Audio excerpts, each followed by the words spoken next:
جس سرکار کے ایک امتی کا مقام یہ ہے کہ اڑتے پرندے کی بولیاں بھی جانتے ہیں، اس کے پاؤں میں لگا کانٹا بھی جانتے ہیں، بتائیں ان کا بھی عرس سال میں ایک بار ہوتا ہے، لیکن ایک ہستی اس کائنات میں ایسی ہے جن کا ساری کائنات میں ایک بار نہیں، ہر دن، اور ہر دن نہیں، ہر مہینے 11ویں شریف کا عرس منایا جاتا ہے۔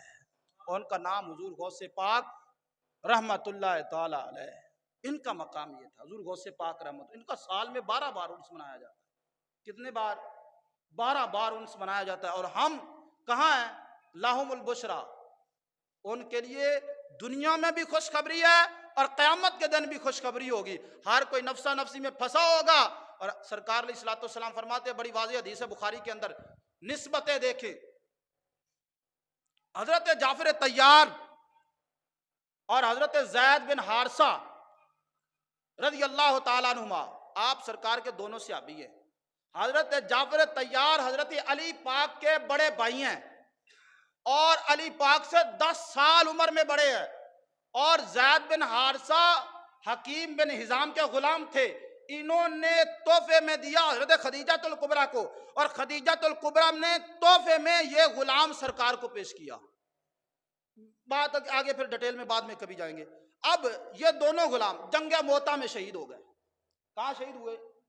بخاری شریف کی حدیث پاک ہے جناب، جنگ موتا میں شہید ہو گئے۔ جب شہید ہوئے، سرکار نے اب ان کی طرف نگاہ ڈالی تو سرکار کی نگاہ جنت میں پہنچی، تو سرکار نے دیکھا کہ جعفر طیار کا محل اوپر والا ہے اور زید بن حارثہ کا محل نیچے والا ہے، ہیں دونوں جنت میں، لیکن درجہ، محل، منزل اوپر نیچے ہے۔ حیران ہوئے، کہا جبریل یا رسول اللہ حکم ہو، فرمایا جبریل ذرا یہ تو بتا کہ ان کے محل میں فرق کیوں ہے؟ عمل ان کا ایک، یہ جنگ کرتے کرتے شہید ہوئے تو عمل تو ایک ہی ہے، نمازیں بھی پڑھتے تھے، سارا کچھ، لیکن درجے میں فرق کیوں ہے؟ تو جبریل عرض کرتے ہیں یا رسول اللہ درجے عمل کی وجہ سے نہیں ملتے، درجے نسبت کی وجہ سے ملتے ہیں۔ درجے کس وجہ سے ملتے ہیں؟ عمل برابر ہے، ضرور ہے، لیکن جعفر طیار کو اوپر والا درجہ اس لیے دیا کہ اس کو آپ کے خاندان سے نسبت ہے۔ علی المرتضیٰ کے کیا ہیں؟ بھائی ہیں، آپ کے چچا زاد بھائی ہیں، آپ کے خاندان، فیملی سے نسبت ہے۔ تو حضور یہ نسبت کی وجہ سے تو معلوم ہوا جو نسبت والے ہوتے ہیں پھر ان کا مقام، درجہ، رتبہ اعلیٰ ہوتا ہے۔ غوث پاک رضی اللہ تعالیٰ عنہ، آپ بھی نسبت والوں سے، ذرا دیکھیے کون غوث پاک؟ یہ بات عیسائی کے گھر میں بھی بچہ پیدا ہوتا ہے، یہودی کے گھر میں بھی بچہ پیدا ہوتا ہے، ہندو کے گھر میں بھی بچہ پیدا ہوتا ہے، سکھ کے گھر میں بھی بچہ پیدا ہوتا ہے، لیکن کیا وہ سارے بچے مسلمان کے گھر میں جو بچہ پیدا ہو اس کا مقابلہ کر سکتے ہیں؟ یہ کتنی خوش نصیبی ہے۔ سرکار فرماتے ہیں اس بچے کو بھی، یہ دیکھیے حدیث کتنی خوبصورت، سرکار فرماتے ہیں اس بچے کو بھی مبارک ہو، اس ماں باپ کو بھی مبارک ہو جو بچہ مسلمانوں کے گھر میں پیدا ہوا ہے۔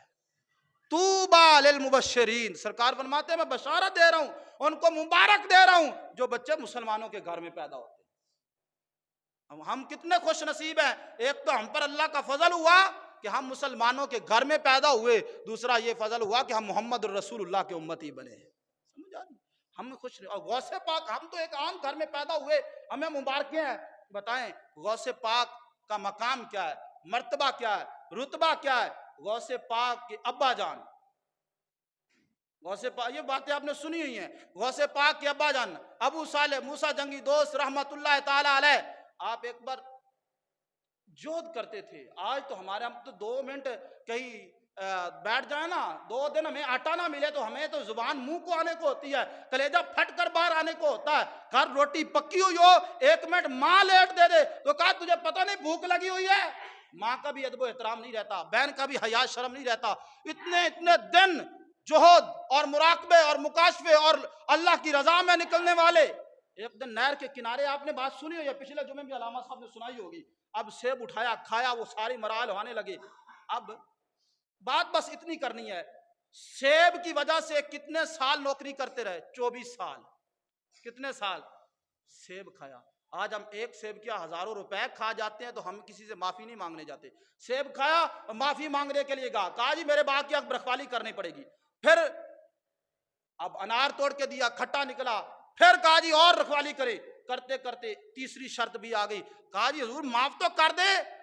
کہا جی معاف تب کروں گا، میری ایک بیٹی ہے جو آنکھوں سے نبینی ہے، زبان سے بول نہیں سکتی، پاؤں سے لنگڑی ہے، ہاتھوں سے لولی ہے. کہا شرط یہ بھی منظور ہے لیکن مجھے معاف کر دے، قیامت کے دن میں رب کے پاس شرمندہ نہیں ہونا چاہتا. آج ہم سگے بھائی کا حصہ کھا جاتے ہیں پھر معافی نہیں مانگتے، سگی بہن کو ہم حصہ نہیں دیتے، سگی بیٹی کو ہم حصہ نہیں دیتے، کھا جاتے ہیں کوئی پوچھنے والا نہیں، تو پھر بھی ہمیں مبارکیں ہیں. لیکن غوث پاک رحمت اللہ علیہ کے شرط منظور کی معاملات ہوئے. آمت الجبار، آمت الخیر، حضرت سیدہ فاطمہ، غوث پاک کی ماں کا بھی نام فاطمہ تھا، پیدا ہوئی، نکاح ہوا، غوث پاک رضی اللہ تعالیٰ عنہ پیدا ہوئے. اچھا جن کے ماں باپ نیک ہوں پھر بیٹے بھی تو غوث پاک پیدا ہوں گے کہ نہیں؟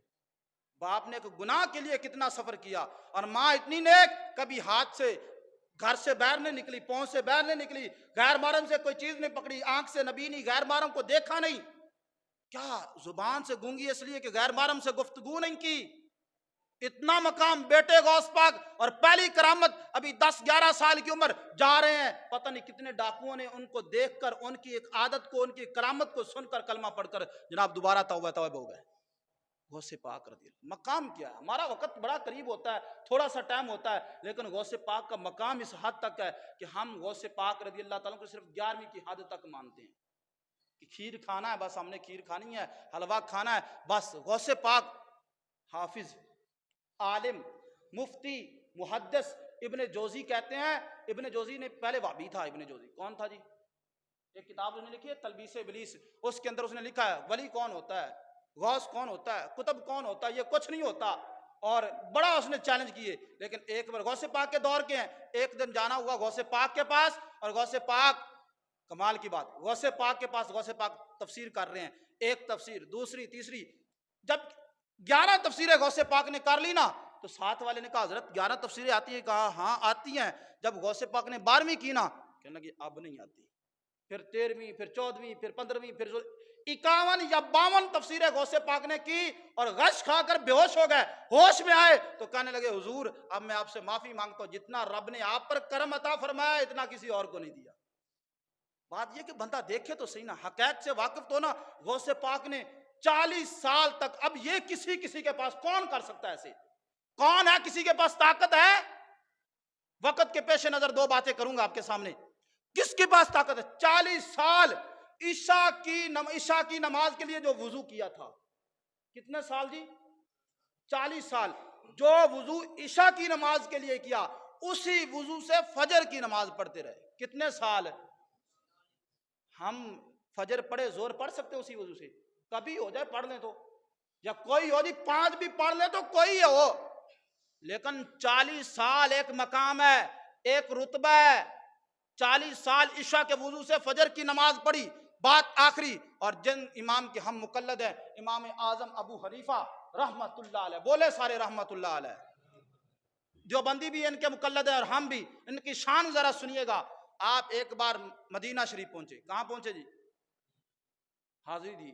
4 دن گزرے، مریدوں نے کہا آپ نے فرمایا امام اعظم ابو نہیں ہونا، جناب چلے.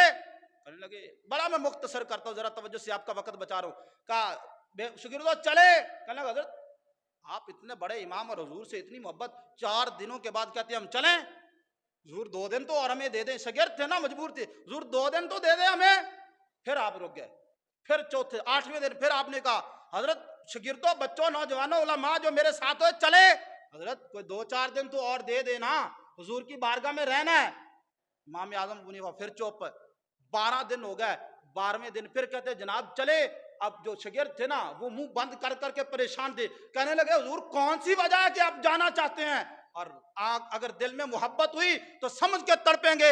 امام ابو حنیفہ رحمت اللہ علیہ فرماتے ہیں تمہیں کیا پتا، کوئی تقاضا بشریت بھی تو ہوتے ہیں، بشریت کے بھی تو تقاضا. حضرت ہمیں سمجھ نہیں آئی. فرمایا جب سے میں آیا ہوں تب سے میں نے وضو نہیں توڑا اپنا. جب سے میں آیا ہوں حضور کے در پر، اسی وضو سے آج 12 دن ہو گئے میں کھڑا ہوں. اب میرے پیٹ میں گنجائش نہیں ہے کہ میں 2-3 اور دن گزار لوں. 12 دن صبح شام 24 گھنٹے جو امام ایک ہی وضو میں گزار دے، ہم اس امام کی تقلید کرتے ہیں. اور اس امام کو امام اعظم ابو حنیفہ رحمت اللہ تعالی علیہ کہا جاتا ہے. دعا اللہ تعالی ہمیں اللہ کے نیک بندوں سے پیار کرنے کی توفیق عطا فرمائے، عقیدہ حق سمجھنے کی توفیق عطا فرمائے۔ وما علیہ الا البلاغ المبین۔